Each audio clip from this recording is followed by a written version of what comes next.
We're here in Oslo with the roadshow of our beautiful BYTON M-Byte Concept.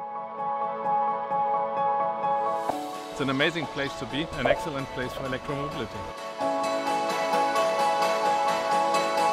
There are so many EV enthusiasts here and so many BYTON fans.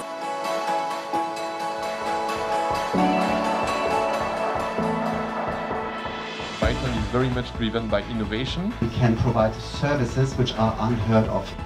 What you can or could do with it while it's connected, while it's autonomous. We're changing the way that you're interacting with the car. What we see in this car is that we actually can interconnect with each other. We're not talking about drivers and passengers, we're talking about users. BYTON will enable a seamless experience. I can do my Twitter and still be safe in the traffic. The feedback here in Oslo is great. We have already put our name down for 3 other cars, but it's nothing like the BYTON.